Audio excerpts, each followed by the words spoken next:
नमस्कार, मी आपणा सर्वांची लाडकी बहीण सुनीता नागरे। मी 2 दिवसीय आपल्या नाशिक दौऱ्यावर आलेली आहे। नाशिकमध्ये जे भटकंती करणारे लोक आहेत त्यांना आपण एक कार्यशाळा त्यांच्यासाठी राबवणार आहोत आणि त्यांना काही वस्तूंचे वाटप करणार आहोत।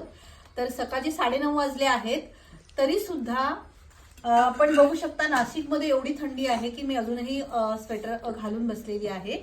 आणि दुसरी गोष्ट तुम्ही बघू शकता, चुलीवरती जेवण आजकाल लवकर कोण बनवत नाही। आजकाल जसं आपण म्हणतो की गॅस आणि शेगडीवर आपण जेवण बनवत असतो, पण माझ्या घरी जिथे मी आज बसलेली आहे, माझ्या घरी थंडीमध्ये तरी चुलीवरच जेवण बनवतात। चुलीवर चपाती म्हणा किंवा बाजरीच्या भाकरी ह्या चुलीवरच बनवल्या जातात।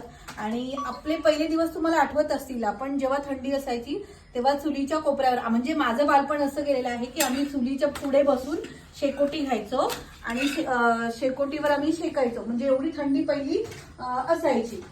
आणि तुम्ही मला बघू शकता की एक मिनिट, ह्या ज्या गोष्टी आहेत त्या सर्वीकडे आता तुम्हाला दिसत नाही, म्हणजे दुर्लभ झालेल्या आहेत। आणि याला काय म्हणतात तुम्ही मला कमेंट मध्ये सांगू शकता की ह्या वस्तूला काय म्हणतात आपल्या प्रत्येकाच्या गावामध्ये किंवा शहरामध्ये।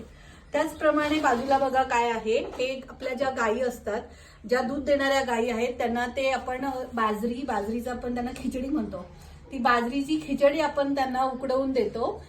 दिव्या जरा कॅमेऱ्याकडे फिरवा, बघा हे आपण यांना देतो। गायी आहेत, गायींना आपण ती खिचडी म्हणजे बाजरीची खिचडी आपण त्यांना देतो, जेणेकरून गायींचं दूध देण्याचं प्रमाण वाढतं। म्हणजे आपण जसं एक बाळंतीण बाई असते, त्यांना जसं आपण त्यांची खाण्यापिण्याची आपण व्यवस्थित ठेप ठेवतो, तसंच त्याचप्रमाणे आपल्या गायींची सुद्धा ठेप ठेवली जाते।